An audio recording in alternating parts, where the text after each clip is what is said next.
नमस्कार। पक्ष विपक्ष में बहुत स्वागत है आपका और मैं हूं आपके साथ जायरा अली। शुरुआत बुलेटिन की करते हैं।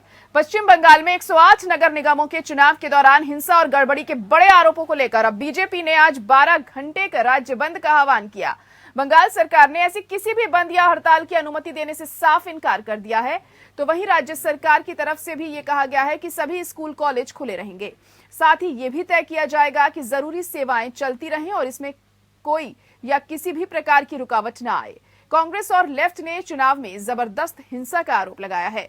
पश्चिम बंगाल बीजेपी अध्यक्ष सुकांत मजूमदार ने कहा कि नगर निगम चुनाव में महिलाओं के साथ व्यापक रूप से बदसलूकी की गई और अलग अलग जगहों पर सैकड़ों लोग बूथों के अंदर गए। साथ ही चुनाव में रिगिंग का भी आरोप लगाया। बीजेपी के बुलाए बंगाल बंद का कांग्रेस ने भी समर्थन किया है। बंगाल बंद को कांग्रेस ने भी अपना समर्थन दिया है। उधर तृणमूल कांग्रेस ने बीते रविवार ये कहा था कि बीजेपी के बंद के आह्वान का लक्ष्य राज्य में अशांति और लोगों के लिए परेशानी खड़ी करना है। टीएमसी ने बीजेपी के बंगाल बंद का विरोध करते हुए इसे बीजेपी की बेबसी बताया है। सुप्रीम कोर्ट ने भारतीय जनता पार्टी नेता मौसमी रॉय और प्रताप बनर्जी द्वारा पश्चिम बंगाल के स्थानीय चुनावों में केंद्रीय बलों की तैनाती की मांग वाली याचिका खारिज कर दी थी।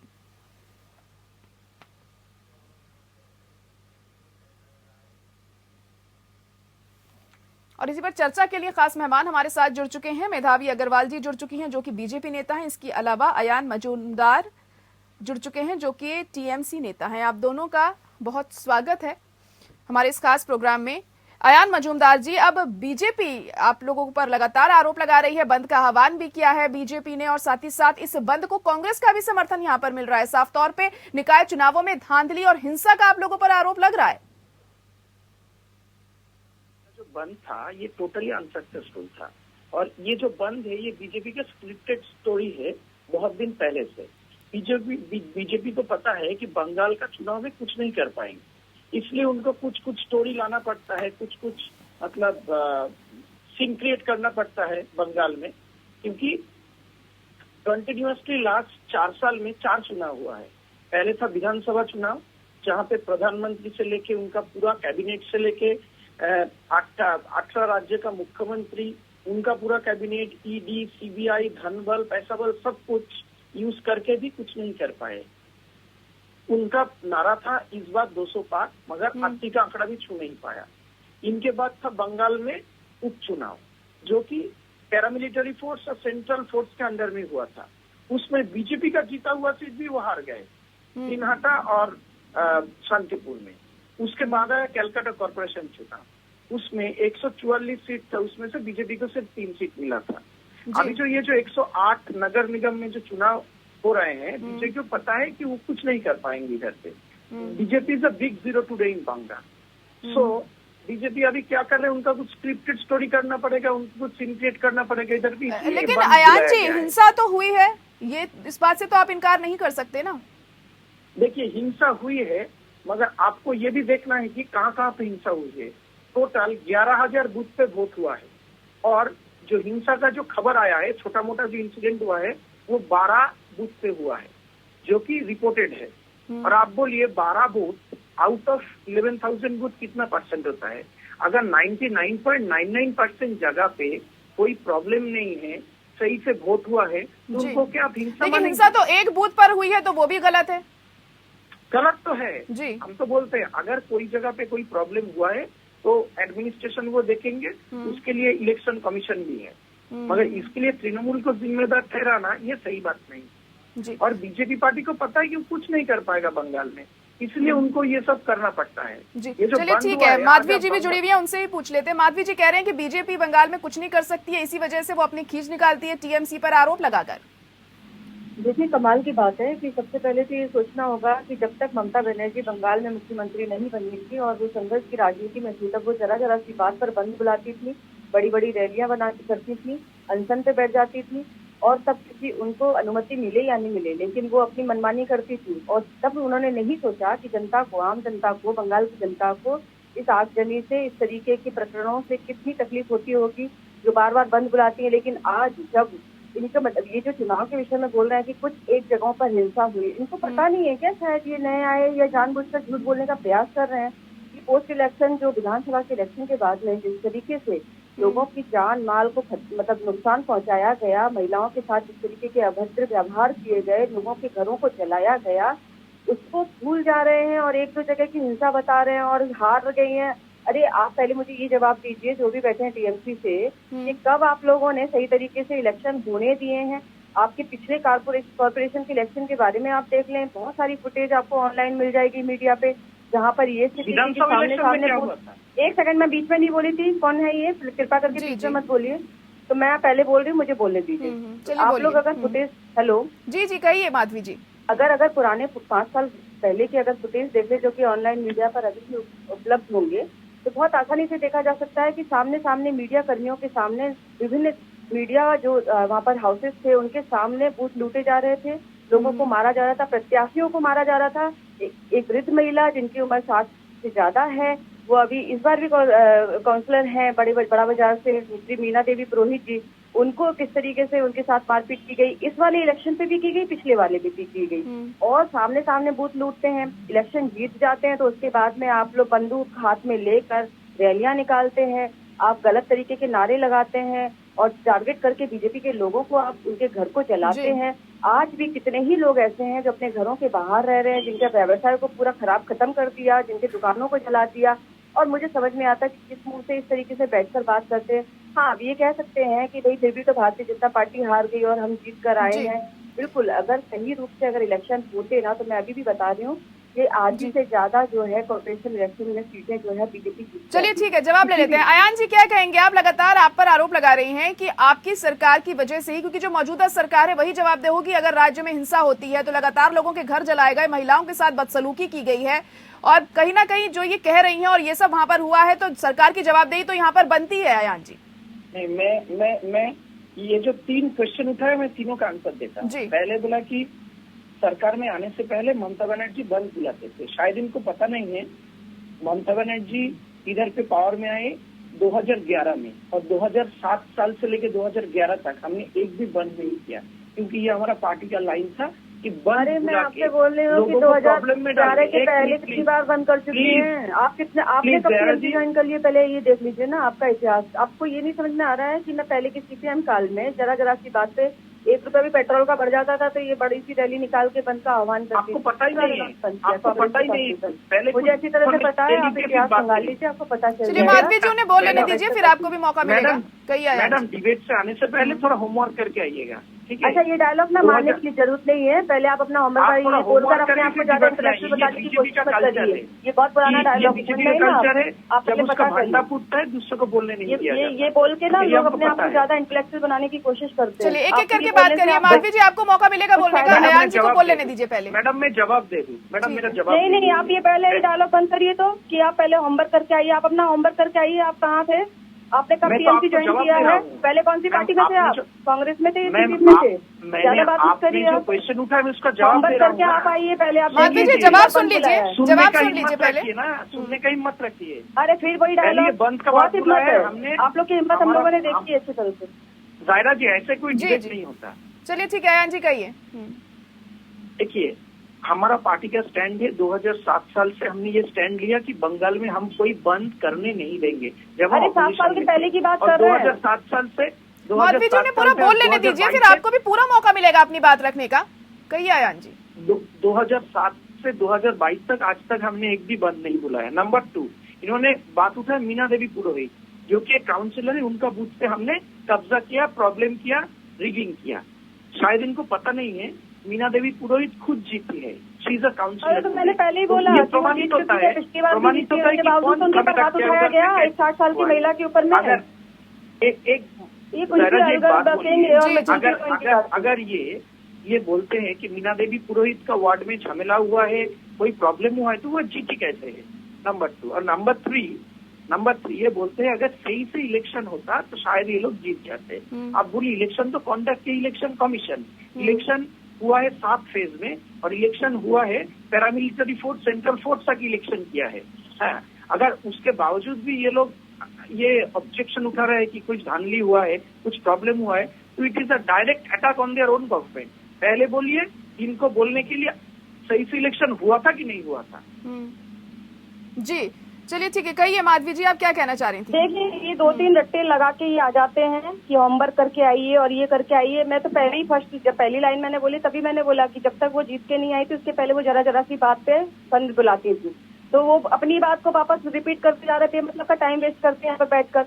दूसरी बात, मीना देवी पुरोहित का तो मैं तो बोल रही हूँ, वो तो 25 साल से काउंसलर बन के जीती हुई है, लेकिन फिर भी उनके साथ मारपीट हो रही है कि नहीं हो रही है, लेकिन फिर भी उनको हरा नहीं पा रहे। मैं एक ही बात कह रही हूँ आप लोगों से, क्योंकि बाकी जनता अच्छी तरह से जानते हो, ज्यादा जागरूक है, इसके लोगों की 100 कार्रवाई के बाद भी आकर वो वोट देके जाती है, क्योंकि उनको पता है कि उस क्षेत्र में और इसी तरीके की स्थिति। और मैं क्या बोल रही हूँ, आप लोग ऑनलाइन रिकॉर्ड देखिए ना, पुराने 5 साल पुराने भी देख लीजिए, अभी भी देख लीजिए, आपको लोकल चैनल से बहुत सारे ऐसे फुटेज मिल जाएंगे जिसमें सामने सामने लोगों के बुत लूटे जा रहे हैं और दरवाजा बंद करके जिस तरीके के इलेक्शन यहाँ पे होते हैं, बमबाजी होती है, वो अच्छी तरीके से पता है। पूरे खाली इंडिया में नहीं, पूरे वर्ल्ड में इस चीज की निंदा होती है कि पश्चिम बंगाल जैसी हिंसक राजनीति पूरी दुनिया में कहीं नहीं है। इसलिए कृपा करके आप यहाँ बैठ के डायलॉग मत मारिए और 2-3 रच के आके ना यहाँ पे ज्यादा। चलिए देखिए माधवी जी, अयान जी, फिलहाल तो हम जो निकाय चुनाव में जो हिंसा हुई है उसकी बात कर रहे हैं, सब अच्छी तरीके से। चलिए ठीक है, बंगाल की राजनीति क्या स्तर है अयान जी, इस बात से इनकार नहीं किया जा सकता, जब विधानसभा चुनाव के नतीजे आए थे उसके बाद भी काफी हिंसा हमने देखी थी पश्चिम बंगाल में, और कहीं ना कहीं राज्य सरकार पर सवाल उठना तो यहाँ पर लाजमी सा हो जाता है। और फिलहाल खासतौर से जो निकाय चुनाव में जो धांधली की बात कर रही है बीजेपी, उसको लेकर माधवी जी हम यहाँ पर बात कर रहे हैं। माधवी जी, उसको लेकर हम बात कर रहे हैं कि आप लोग लगातार ये कह रहे हैं कि टीएमसी ने धांधली की है निकाय चुनावों में, तो किस आधार पर आपकी तरफ से ये चीज कही जा रही है? आपके पास कोई इस बात के साक्ष्य है कि आप लोग लगातार ये बात कह रहे हैं? शिकायत भी आपने निर्वाचन आयोग से की है इस बारे में? देखिए, मैं आपको बार बार बोल रही हूँ कि विभिन्न मीडिया फुटेज आपको मिल जाएगी, बड़े बड़े चैनल से लेकर लोकल चैनल्स में, जहाँ पर बूथ लूटने की अगर आप ऐसी बोल रहे हैं तो मैं आपके चैनल्स को 3-4 फुटेज अभी भेज दूंगी तुरंत के तुरंत। ये इनके बोलने से कोई फर्क नहीं पड़ता, ये अपनी बात को बार बार दूसरी बात की तरफ लेके जा रहे हैं। और मैं एक ही बात कह रही हूँ कि बंगाल की राजनीति किस तरीके की है, पोस्ट इलेक्शन के बाद किस तरीके से यहाँ पे पूरे बंगाल के अंदर में आगजनी और हिंसा हुई थी, वो भी पूरे दुनिया ने देखा अच्छी तरीके से, उसकी भर भर की निंदा की। लेकिन मुझे समझ में नहीं आता है कि जो चीज सामने सामने प्रत्यक्ष रूप से मीडिया भी देखती है, उसके बाद भी उसी क्वेश्चन को आके इन लोगों को डिबेटर बना के बैठा देते हैं और ये आके सफाई देने लग जाते हैं। इनको नहीं पता। देखिए, उनकी पार्टी, उनका काम है अपने आप को जस्टिफाई करना, और किस तरीके से वो अपने आप को सही साबित करेंगे, इसी वजह से वो वहाँ पर बैठे हुए हैं। अयान जी, कहिए, अपनी बात रख सकते हैं। हाँ, करते रहे, सही साबित, क्या फर्क पड़ता है ना, वो तो बंगाल की जनता देख रही है। लेकिन ठीक है, उनको कहना है कि बंगाल की जनता ने उनको जीत के बुलाया है, हमें दुख है इस बात का। मैं अफसोस है, मैं भारतीय नागरिक होने के नाते कहूंगी कि बंगाल की जनता जिन लोगों को चुन के ला रही है, आने वाले समय में ये बहुत बड़ा काल बनने वाला है बंगाल की। चलिए, और मैं ये बार बार बोलूंगी और 1000 बार बोलूंगी इस विषय में। आने वाले दिन में बीजेपी का सफाया हो जाएगा, ये भी आप सुन लीजिए। चलिए ठीक है, चलिए ठीक है, अब जो जिसका सफाया होगा, खैर ये तो वक्त ही बताएगा, अभी तो नहीं पता। अयान जी, अपनी बात रख सकते हैं, क्या कहना चाह रहे थे आप? हाँ, मैं यही करना चाह रहे थे कि बंगाल का जो लीडर है, बीजेपी का जो लीडर है, बंगाल में बीजेपी का कुछ नहीं, तो इसलिए उनको कुछ स्क्रिप्टेड स्टोरी बनाना पड़ता है टाइम टू टाइम, ठीक है। इसलिए उनका ये प्रॉब्लम है, कभी बोलते हैं कि रिगिंग हुआ है, ये हुआ है, वो हुआ है। अभी उनसे पूछिए, 11,000 टोटल बूथ है, उनमें से कितने बूथ पे झमेला हुआ है? मेरे पास फुटेज है, ये फुटेज का बात कर रहे हैं तो मेरे पास खुद का फुटेज है। कल रेपुटेड चैनल्स दिखाया है, मैं नाम नहीं ले रहा हूँ चैनल का, रेपुटेड चैनल्स दिखा है कि बीजेपी का कर्मी जाके ईवीएम को तोड़ रहे हैं बूथ के अंदर घुस के। क्या ये अपोजिशन पार्टी का रिस्पॉन्सिबिलिटी है बंगाल में? इनका भाषा सुनिएगा, इनका जो स्टेट का जो लीडर है, इनको पता है, मेरे को बोलने में शर्म आ रहे हैं, इसलिए बीजेपी का सफाई हो रहा है। इलेक्शन से पहले बोला था ममता बनर्जी को बारमूडा पहन के इलेक्शन रैली में जाना चाहिए था। पूछिए ये बोला है कि नहीं बोला है? थोड़ी सी शर्म अपने लोगों के लिए भी बचा के रखिए। बोलिए ना, कि आपके लीडर क्या बोलते हैं, लीडर किस तरीके से व्यवहार करते हैं, आचरण करते हैं, ठीक है ना। उनका स्टेट थोड़ी सी शर्म बचा के रख लो भाई। और दूसरी बात, मैं मीडिया में बात कर रही हूँ, मैं प्रिंट मीडिया में भी नहीं, मैं इलेक्ट्रॉनिक मीडिया में बात कर रही हूँ। मैं रिक्वेस्ट करूंगी, क्या मेरी आवाज जा रही है आप लोगों तक? जी, हम सुन पा रहे हैं। माधवी जी, कहिए। अयान जी ने अपनी बात रखनी इनका हो गया तो मैं बोलूँ फिर पूरी बात? कहिए माधवी जी। दरअसल बात ऐसी है कि थोड़ी सी शर्म बचा के रख लें कि किसने क्या बोला और इन्होंने किस तरीके से उत्तर दिया, और इनके जो बड़े बड़े नेता पहले क्या क्या बोल के गए हैं कि जो अगर मतलब ऑपोजिशन के लिए कि अगर औरतों के साथ में उनको निकाल के उनके साथ बलात्कार कर दो। ये बहुत सारे फुटेज हैं, खैर इस विषय में नहीं हो ज्यादा कुछ नहीं। इलेक्ट्रॉनिक चलिए ठीक है, फुटेज तमाम सी है, लेकिन लोगों के हाथ में देखिए अब मोबाइल सच्चाई है। क्या है ये तो जांच के बाद ही बोले। पता चलती है। तमाम ऐसी वीडियोस वायरल होती हैं, लेकिन सच्चाई जांच के बाद ही जो है वो साफ हो पाती है। पश्चिम बंगाल में निकाय चुनाव को लेकर जो बीजेपी लगातार टीएमसी पर आरोप लगा रही है धांधली के और हिंसा के, खास मेहमान बने हुए हमारे साथ माधवी जी, आपसे जानना चाहूंगी, आप ब्रेक पर जाने से पहले लगातार यही कह रही थी कि फुटेज सामने आई है, ऐसे विजुअल्स है जिसमें साफ तौर पर हिंसा होती हुई दिखाई दे रही है। लेकिन अयान जी इससे पहले कह रहे थे कि हमारे पास भी फुटेज है जिसमें जो बीजेपी के कार्यकर्ता है वो हिंसा करते हुए दिख रहे हैं। बताइए किसकी फुटेज पे भरोसा किया जाए? 100 बार चाटे मारेगा, अगर बीच पलट के किसी ने 1-2 मार दिया उसी को फुटेज बना ले तो बात अलग है। मैं ज्यादा कुछ नहीं बोलूंगी। ये जो विकास की और इसकी बातें करते हैं तो कुछ नहीं, इलेक्ट्रॉनिक मीडिया है, आजकल मोबाइल हाथ में है, बस कुछ भी एक कैमरा लेकर पूरे कोलकाता में घूम जाइए। अगर विकास का कुछ भी नजर आ जाए, जो हालात हैं सड़क के, फुटपाथ के, मेट्रो के, ब्रिज के, फ्लाईओवर के, बहुत बड़ा विकास आपको बंगाल में और कोलकाता, खास करके कोलकाता सिटी में दिख जाएगा। आप दुनिया में घूम रहे हैं, लोग जानते हैं, सब चीजें आजकल सामने दिखती हैं। बंगाल में कोलकाता मेट्रोपॉलिटन सिटी होने के बाद जिस तरीके से वहाँ का विकास हो रहा है और जिससे ये जो खींच के लोगों को मार मार के वोट दिलवा रहे हैं और जो कॉर्पोरेशन इलेक्शन जीत के पूरा कोलकाता का बेड़ा गर्क करके रखा हुआ है, ज्यादा कुछ नहीं है मुझे बोलना। बस लोगों के सामने प्रत्यक्ष रूप से दिख जाएगा, कैमरा लेकर घुमा दिया जाए और दिखा दिया जाए कि कोलकाता की वास्तविक स्थिति है क्या। लेकिन फिलहाल माधवी जी हम विकास की बात नहीं, हम कह रहे थे कि निकाय चुनाव में जो धांधली का आप लोग आरोप लगा रहे हैं उसको लेकर हम बात कर रहे थे। विकास का मतलब केवल ये नहीं होता है या धांधली का मतलब ये नहीं होता। धांधली तो इसमें भी है कि भाई आप लोग चुनाव जीत के आ रहे हो लेकिन रखरखाव नहीं है बंगाल में। चलिए ठीक है, जवाब ले लेते हैं। अयान जी क्या कहना चाहेंगे आप इन तमाम चीजों का जो यहाँ पर आरोप लग रहे हैं आप पर, और माधवी जी कह रही हैं कि आपकी सरकार ने विकास का कोई काम नहीं किया है और किसी तरह से जो अहम बातें होती हैं, जो काम होते हैं राज्य को बेहतर बनाने के लिए नहीं किए गए आपकी सरकार की तरफ से। देखिए जायरा जी, काम हुआ है कि नहीं हुआ है ये तो मतलब हम और आप नहीं बोलेंगे, ये बोलेंगे जनता। और जनता ने कॉन्टिन्यूअसली मैंडेट दिया है ममता बनर्जी का पक्ष में। जनता ने हमेशा ये बोला है कि जो काम हुआ है बंगाल में उसके पक्ष में वोट हो रहा है और तृणमूल कांग्रेस को कलकत्ता में हमेशा 50% सुपर वोट मिल रहा है। जी लेकिन अब जी हम सुन पा रहे हैं अयान जी, कहिए। हाँ, तो तृणमूल कांग्रेस को हमेशा 50% सुपर वोट मिल रहा है बंगाल में और पश्चिम मतलब कलकत्ता में। रिसेंटली कलकत्ता म्युनिसिपल कॉर्पोरेशन का जो वोट हुआ है उसमें से 144 सीट में से तृणमूल कांग्रेस को 134 सीट मिला है। ठीक है, तो यही आपको एकदम क्लियर कट है मैंडेट क्या है पब्लिक का।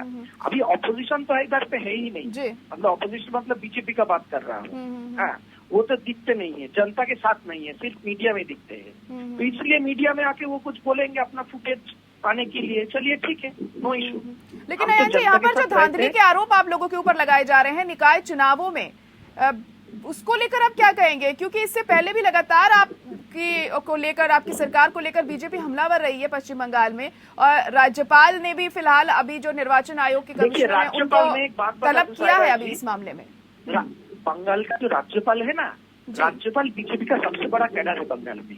और जो गवर्नर हाउस है, जी कहिए।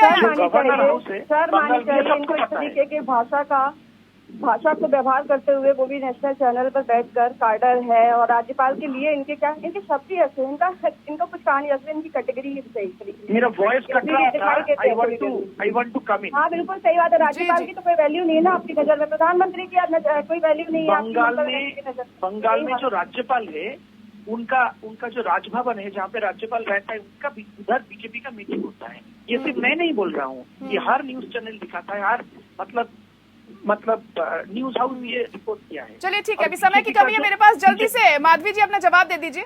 ठीक है, देखिए ये बंगाल का सबसे बड़ा और आप लोगों का ऑफिस जो है वो अराजकता का अड्डा बना हुआ है। चलिए ठीक है, हम समझ गए अयान जी समझ चुके हैं। माधवी जी जवाब दीजिए जल्दी से। मैं जवाब दे रही हूँ। इनका जो ऑफिस है, इनका जो सीएम ऑफिस है वो अराजकता का अड्डा बना हुआ है। इनके जो एमएलए के जो ऑफिस है वो सिंडिकेट का अड्डा बना हुआ है ना। बीजेपी का हेडक्वार्टर है ना, वो आप लोग किसी रिस्पेक्ट दे नहीं सकते। ये है, इसीलिए आप लोग दिखाई देते हैं।